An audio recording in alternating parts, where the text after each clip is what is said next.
All right, today we're going to be looking at measures of position, so where we would find data values in our data set. We've looked at the measures of central tendency, so our mean, median, mode, mid-range. We've looked at the spread or variability of our data set. We use variance, standard deviation, and range. And now we're going to look at some of the positioning possibilities in our data set. The first one we're going to look at, and to be honest, this just scratches the surface of it. I do want to introduce you to it, but it's something that we spend a lot of time on, and to me it makes much more sense in Chapter 6, but I do want to just introduce it to you here. It's the idea of a standard, aka z-score. I use z-score way more often when we get into this in Chapter 6. What the z-score does is it shows us the number of standard deviations that a data value falls above or below the mean. So it gets very specific. A data value is 1.56 standard deviations above the mean, or 1.32 standard deviations below the mean. So it gets very specific. And what we use this for, and again, when we get to Chapter 6, we'll get into this in much greater detail, but it's used to compare data sets that are different variables, basically. So if you wanted to compare your relative position in a class with in two different classes, so like maybe you're in statistics and maybe you're also in government, and if you took a test in both classes and you wanted to see which one you maybe were positioned higher in that course, or the two courses together, you would have to do something to standardize those scores. Your two different tests would have different point values, different amounts of questions, so it's hard to just simply compare two different tests and say which one you did better on when you're trying to compare the two, if you're looking at your position in the overall course. And again, we just kind of scratch the surface here with this, so if you're like, Miss Galley, I'm still not quite sure what that means, don't worry about it too much. At this point more so, if you can find a z-score and you know what it represents, that's going to be our big piece for today. We're going to get into using them a lot more. That's basically where we're living in Chapter 6. So don't panic if you're like, what do you mean comparing government and stats tests? And we'll get there. If a z-score is positive, that means that value is going to be above the mean. If your z-score is negative, that particular data value would fall below your mean. So by falling above or below, when we do these scores, you actually put the mean at the middle of the distribution. So like we saw when we looked at our empirical rule and Chevyshev's theorem in our last section, the mean was at the middle, and then we saw how many standard deviations we were above or below. So above the mean went to the right, below the mean went to the left. And then if your z-score comes out to be 0, that means that value is the same as your mean. And that's the only way for that to happen. If you look at our little formula, it's value minus mean. So we'd end up with a 0 if they're both the same. So those are our possibilities. And the example I have gives you a little bit of an idea of what I was alluding to earlier. If you're trying to figure out where in which class maybe you have the higher position in. So if we have a student that scores a 70 on the pre-calc test and had a mean of 60 and a standard deviation of 8, if they scored 45 on a government test that had a mean of 33 and a standard deviation of 8, if you wanted to see in which course they had the higher relative position, so in regards to the mean, which one did they have the higher position in?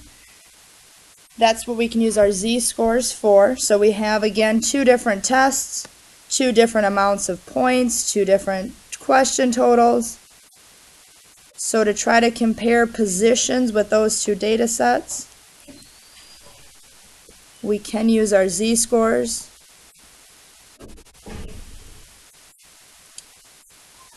So to find our z, we take our data value. So for pre-calc, we had a score of 70 minus our mean of 60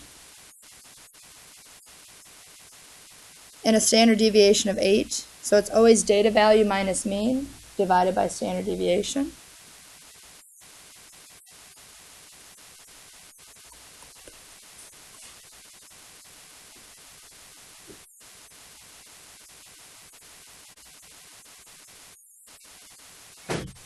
Then for government, we had score of 45, a mean of 33, and a standard deviation of 8.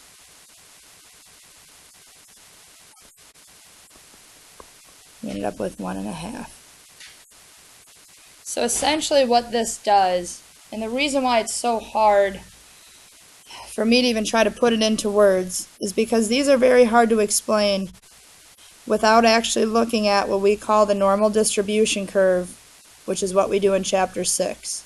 So really it's not a matter of, and I'm not sure why it's really put into this section, but this is one of the pieces of it. If you have the standard normal distribution, the mean is at the middle, and we actually give it a mean of 0. So then any z-scores, so 1.25 would be here roughly, 1.5 would be here roughly. So you're taking what are totally two different variables. You have a government test, you have a pre-calc test, and you're applying them to the same distribution. It's called a standard normal distribution. So it's how you can actually compare positions from two different data sets together, even though the variables are different.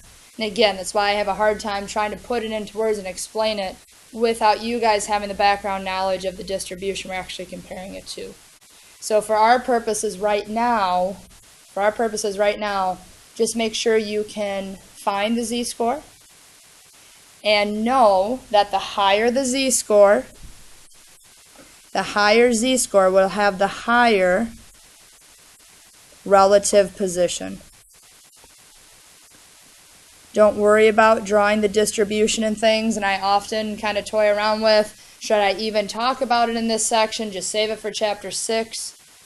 But with the content I have to cover, this is one of the objectives for this particular unit. So I do need to make sure you guys can find a standard score, and when you're comparing them, just know the higher z-score has the higher position. And you can see that on the graph down here. 1.5 is higher than the 1 1/4 is. So I know for some of you like, I'm not real sure what it's used for. Again, in chapter 6, that's all we spend time doing, is comparing those kinds of data sets. But here's one thing though, when I said, it's an objective I have to cover. One of the objectives I found that has changed, I don't need to have you actually make a percentile graph. It's something that it is in the section, and when you read the section, take a look. There are some already created there for you.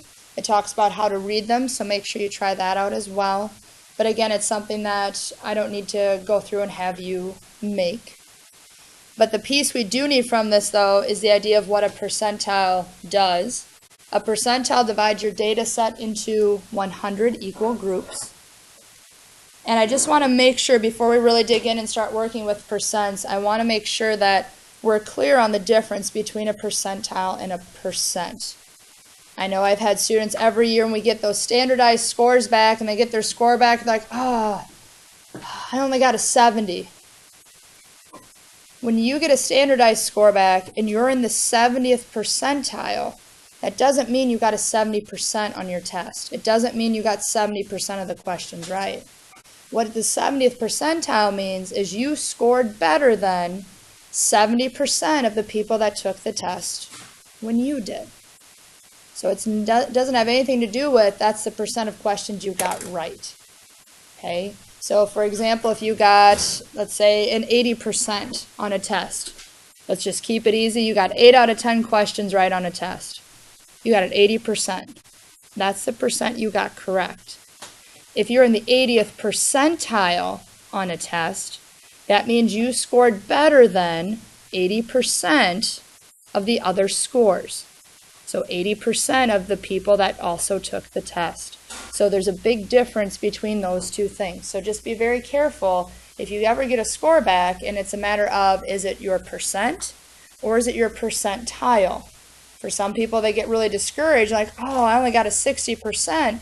You might not have gotten a 60%. You might have scored much higher than that.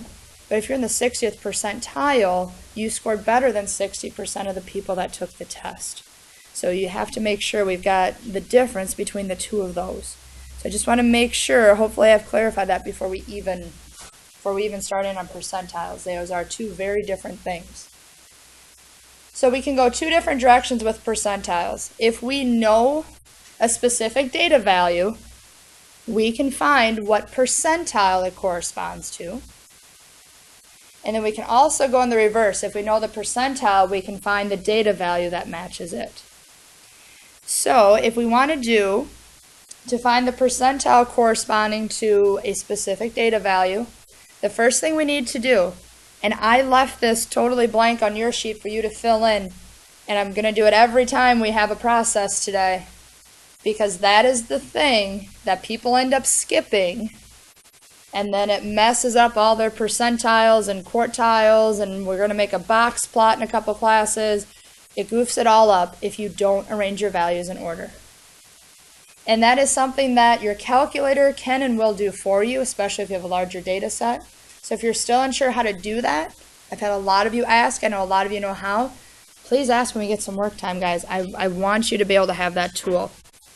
So the little formula, remember, percentile is all about how many values that one is higher than.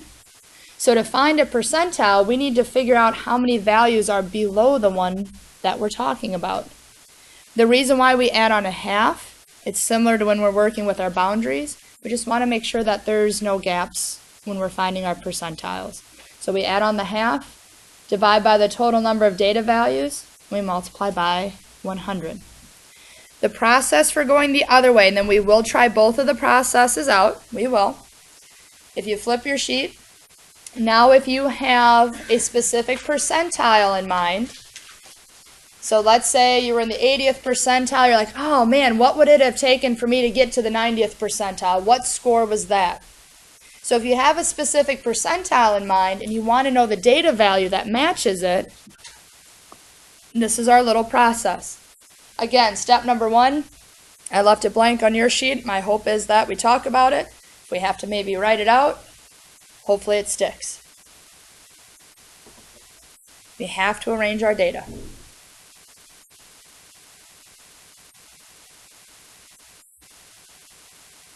I do already have the little formula for you on your sheet. I like to put the formulas on the handouts for you just to ensure that you have the correct formula there. I know sometimes I transpose things and sometimes the 100 becomes a 10. I get it. So to find, it's a little variable, it's C. We take the total number of data values, and we've seen that little n before. It represented our sample size or our total number of frequencies. P is our percentile, whatever one we're looking for, and then we divide by 100. If you wanted to, and I've had some people ask this, if you wanted to go ahead and just divide your percentile by 100 and just work with that decimal and multiply by your total number of values, you can shortcut that too. It's the same thing. Now, what C is, C doesn't really have a special name. C is the number of values that we're going to need to fall below to get the data value for our percentile. So there's no special name for it. C is going to help us so we can count enough values to find the one we need for a percentile. There's two different situations that could happen with C. The first one is if C is not a whole number. So you try to calculate C, and this probably happens more times than not. You calculate C and you end up with a decimal. So if C is not a whole number, round up. We've experienced rounding up when we found our class widths. We have to round up. We start our lowest value and we count over however many number of places correspond to that value.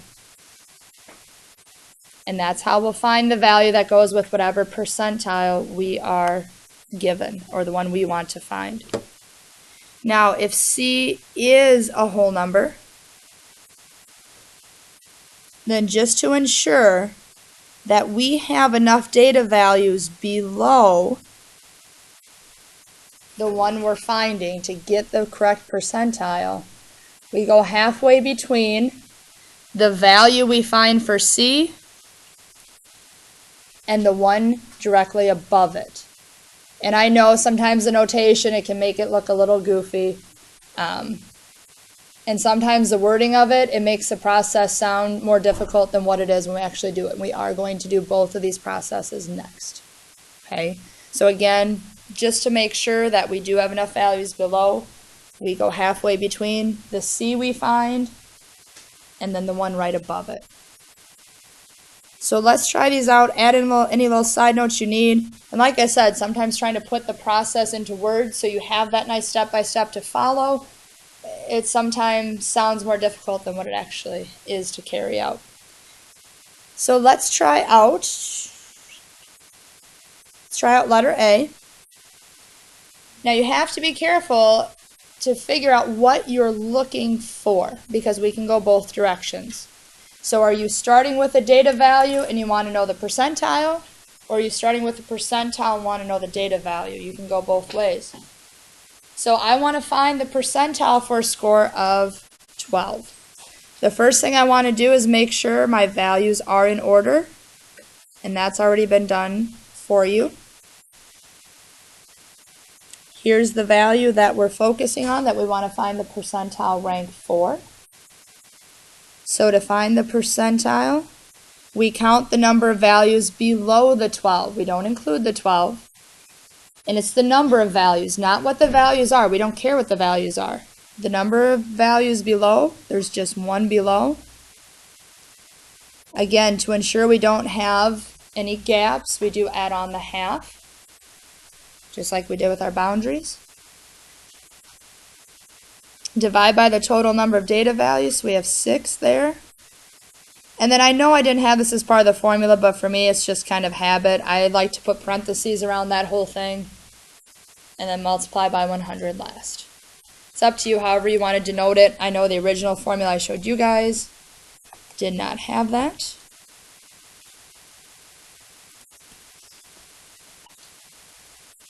And this one happens to work out to be just a nice perfect 25. Now we all know oftentimes if you're working with data values, things don't always work out to be perfect. So we always get asked, well, what do I round to? When you're working with percentiles, you just need to round off like you normally would. So if this were to happen to be 25.4, it would still just round to 25. If we happen to have gotten like a 25.6, that would go up to 26. So it's your usual rounding rules. Anything below 5 would round down, anything above would round up. So just usual rounding rules. We're not going to have decimal parts of percentiles. We want our whole numbers. And when you go to write your final answer, this is not a percent. My answer is not 25%. It's not what percent did I score on the test, it's the percentile. So this would actually be the 25th percentile. If you put a percent sign on your test, you will lose points. We're not finding a percent, we're finding a percentile. So just be very careful with that. I want to go ahead and give you guys a chance. I know we didn't do one going the other way. I want to give you guys a chance to try out these 3 pieces, just given the formulas and the process. Just see what you can do.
All I've put up here so far, I did put the final answer for B.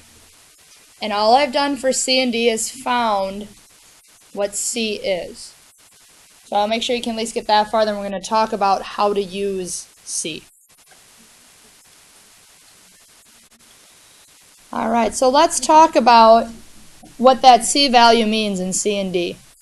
I know for some of you in letter C, like Miss Golly, that's really easy to find, but I don't see a 2 in my data set. And you're not going to. C is going to tell me how many values to count over my data set to find the one that represents the 33rd percentile. So I'm going to count over 1, 2, and it's a score of 12. I count over 2 data values, it's a score of 12. Now I know some of you are thinking, wait, Miss Golly, we said a score of 12 was the 25th percentile, and now we're saying it corresponds to the 33rd percentile. How many different sections do percentiles split our data set into? Split it into 100. Do I have 100 or more data values to split this into? No. So some of the percentiles, some of the data values are going to correspond to more than one percentile. They have to. There's only 6 of them to try to split into 100 pieces. And you can't just have part of a data value to represent a percentile. So just be careful on that. It happens with the smaller data sets. When you get a large data set, if you have 100 or more values, yeah, you're going to have something to represent each percentile. But when it's a small data set, certain specific data values are going to have to be more than one percentile. Now for letter D, we come out with exactly 3. And I know when we did the steps, we said something about the C and the C plus first data value, something goofy like that. So how we fix that is we find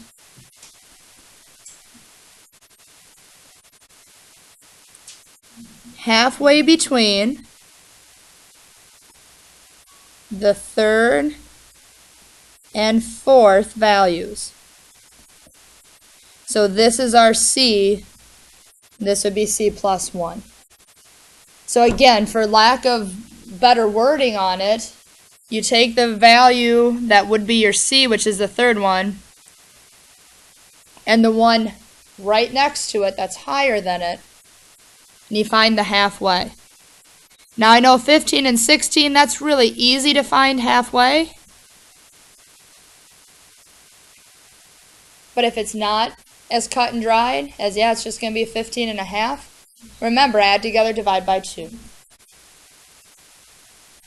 Add together and divide by 2.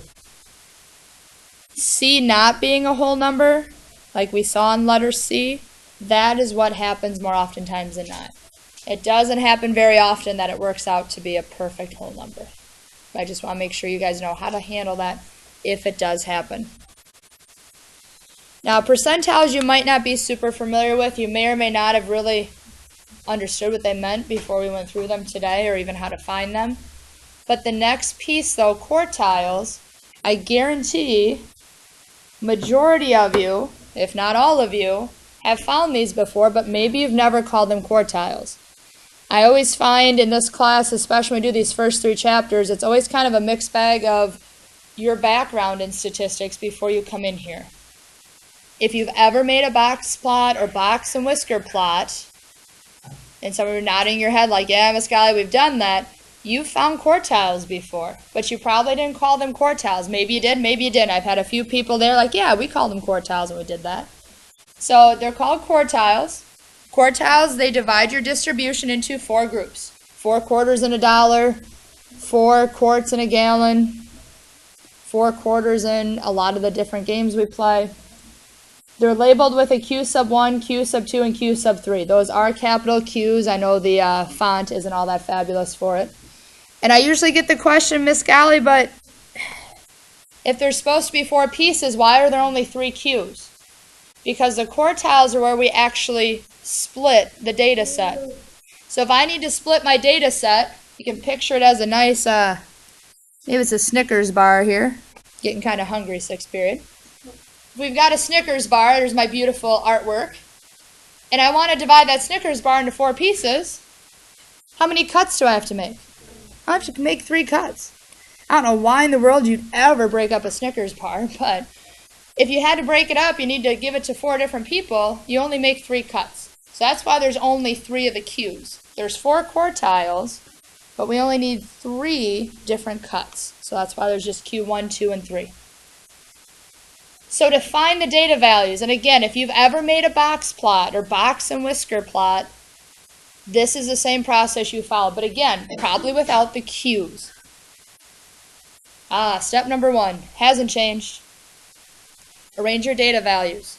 Now, I've had some people today, Miss Scala, if it's a small data set, you probably don't have to do that. I would. You probably don't have to put in your calculator and get the calculator to sort it if there's only 7 or 8 values. But put them in order. Otherwise, it's very difficult, even for a small data set, to figure out what the median is even. Find the median. Again, it's something we've even done this chapter already. And I know you did it prior to this class, but you might not have ever labeled it with a capital Q with a subscript of 2. Some people have, some people haven't, I'm finding out today.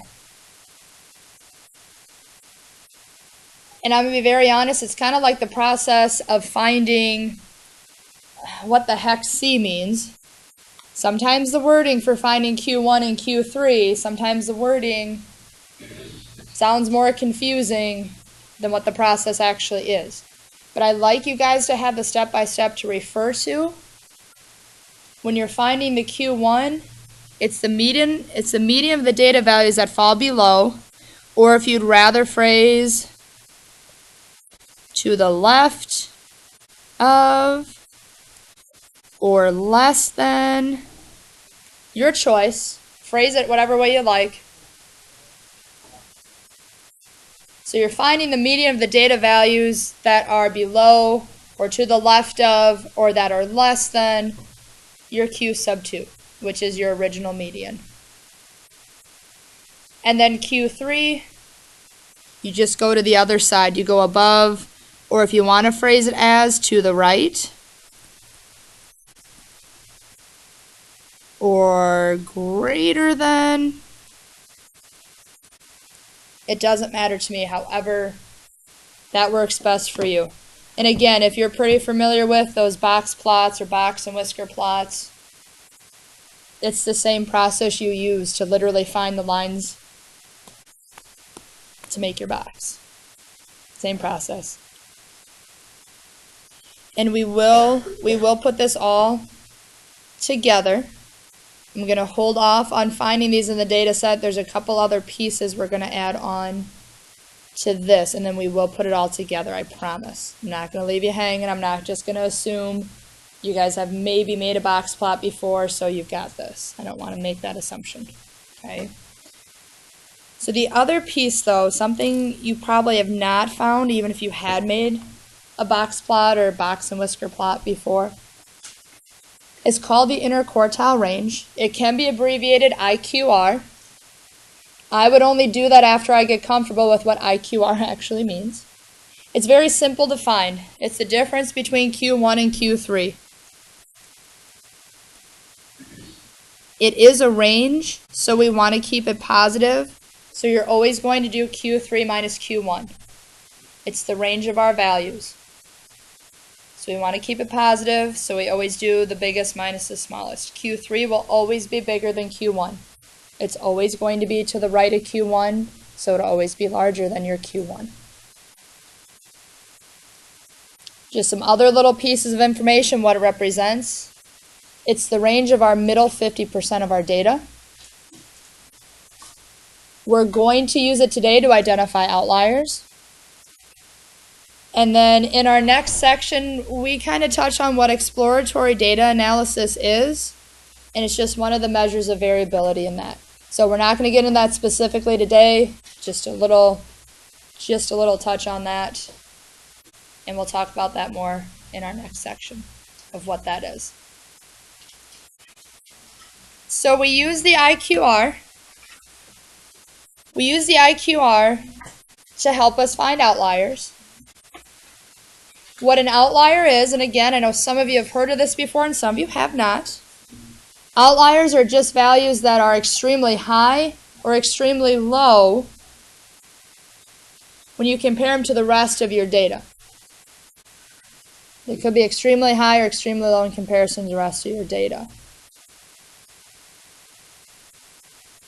So I could have a class take a test and maybe I get a bunch of scores in the 80s and 90s, and maybe somebody was so tired that they fell asleep, ran out of time, and scored a 40%. So 40% I would say is pretty low compared to a bunch of 80s and 90s. So it could be considered an outlier. We're going to outline a process we can use, though, to be able to identify those instead of us just guessing, yeah, it looks pretty low. There's an actual process we can follow. In order to do that, you want to put your data values in order.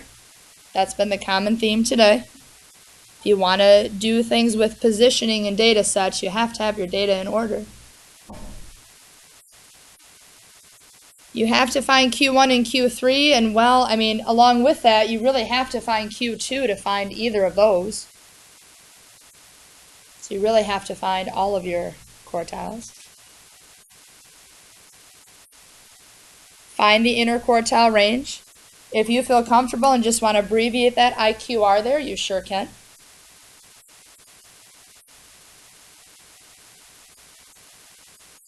Multiply the IQR by 1.5. Why it's 1.5, I'll be very honest with you. I don't know why it's that number.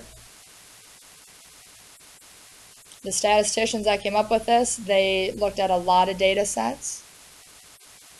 And based on their findings, they found that multiplying by 1.5 is going to give us a nice range of acceptable values or feasible values. Why it came up to be 1.5, I don't know the specifics on that. I'll be very honest, I don't know. Now hang on before you write here. I have these two steps laid out separately, but you can probably do a 2-for-1 here.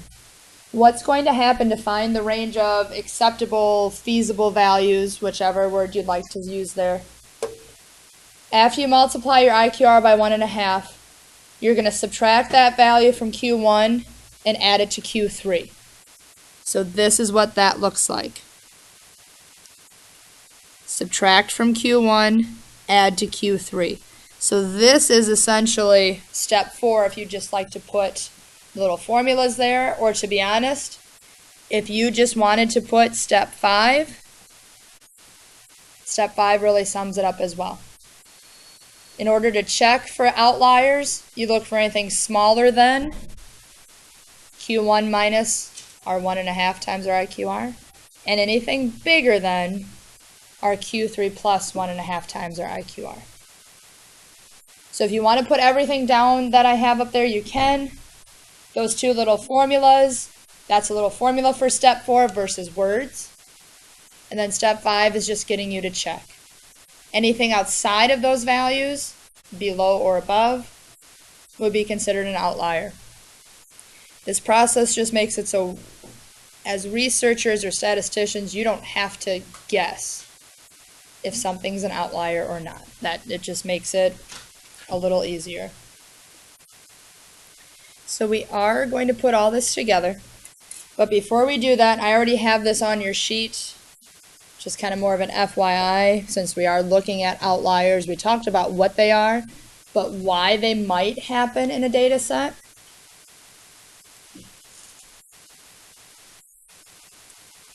It could simply just be that the researcher made an error when they measured or they observed.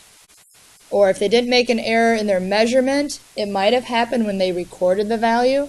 I know I'm terrible with, instead of writing down 73, I accidentally put 37. I don't know if that happens to you guys sometimes, but that happens to me.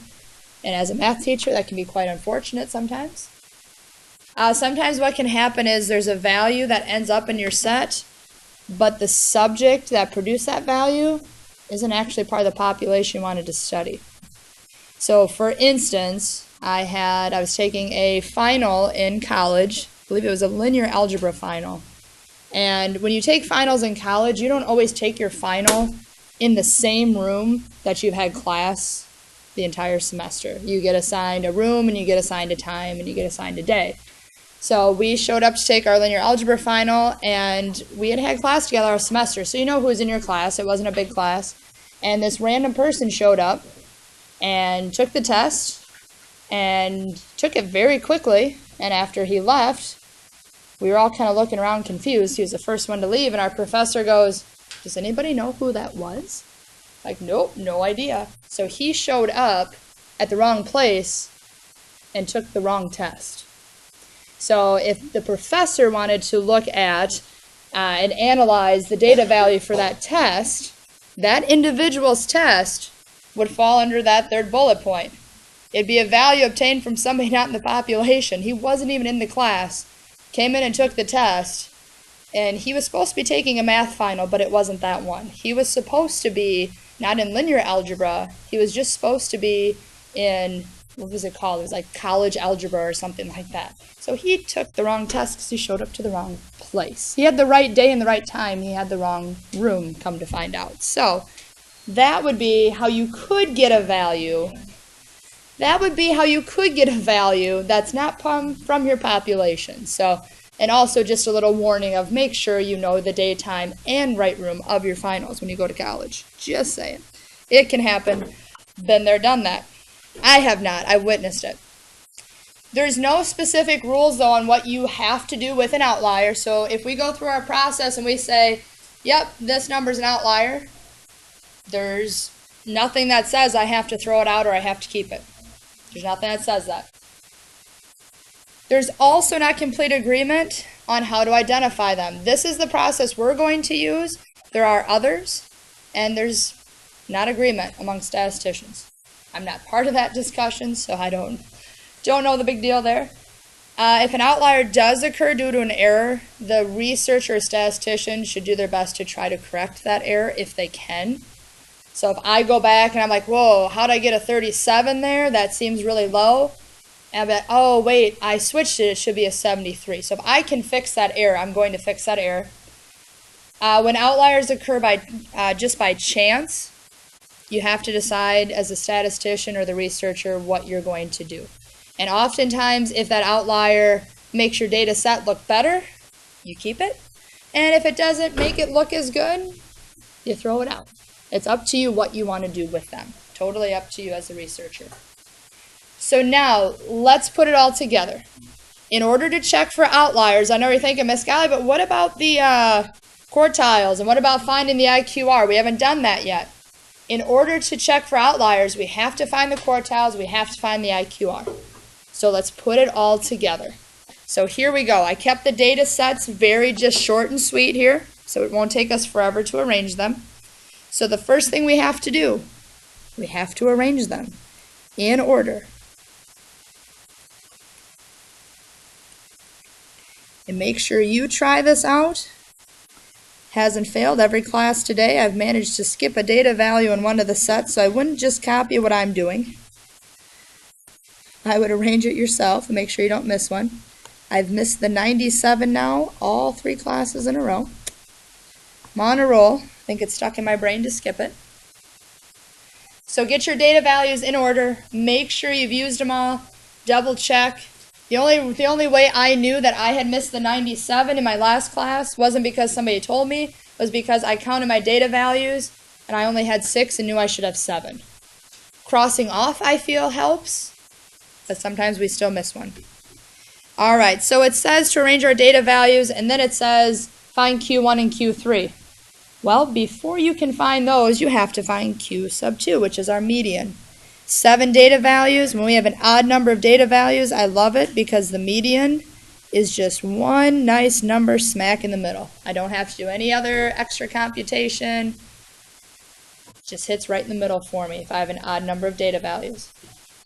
Now, the next piece, so finding the Q1 and Q3. Here's what I always find is a little shaky every year. Because majority of you have made box plots before, you found these values before, and there's some misconceptions out there about what we do with our median when we try to find Q1 and Q3.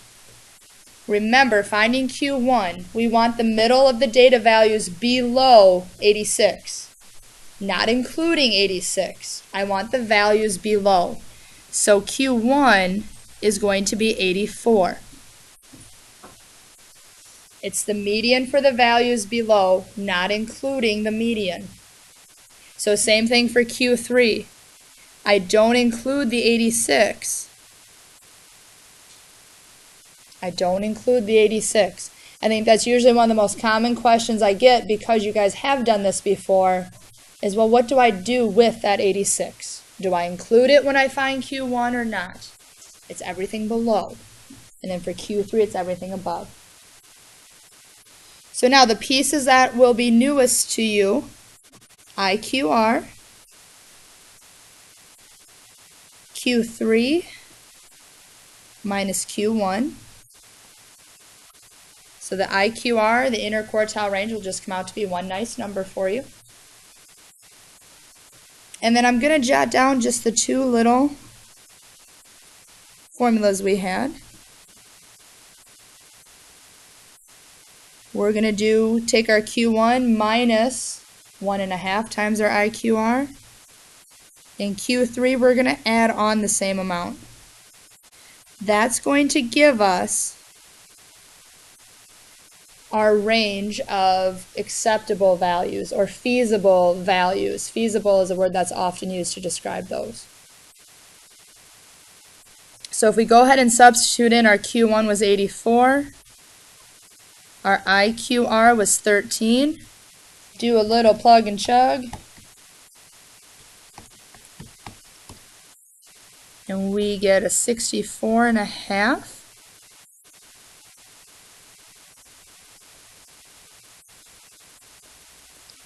And a 116.5. So this would be 164.5 to 116.5. Excuse me, 64.5 to 116.5. That would be our range of acceptable values. Those are the ones, anything in there we'd say, yep, those are good, I'm going to use them. I'm going to use them for sure. Anything outside of that, so anything below or anything above, those would be considered outliers, and then you as the researcher or statistician would have to decide what you're going to do about those. So we look at our data set. I don't have anything smaller than 64.5. I don't have anything bigger than 116.5. So then we would have to then say that there's no outliers. So if I give you this kind of question on a test, and I ask you to check for outliers, I'll look for, do you have the right range of acceptable values? And then you do have to tell me whether or not there's outliers. If there are outliers, tell me what they are. If there aren't any, tell me there's none. Just so I know that you actually checked. Not that you just found the range of values, but you actually know how to use it then and what you're checking for. Alright, I'm going to let you guys go ahead and start working your way through letter B. I'm going to start working my way through up here just so you can check yourself as you go. Once you finish up letter B, if yours checks out with mine, go ahead and start in on the practice. I know you guys won't have as much time tomorrow to work.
Alright, so I have everything up for letter B. I'll be around if you have questions. If you're okay, if you're good to go on letter B, use the rest of the time to start on your practice. It's on your sheet.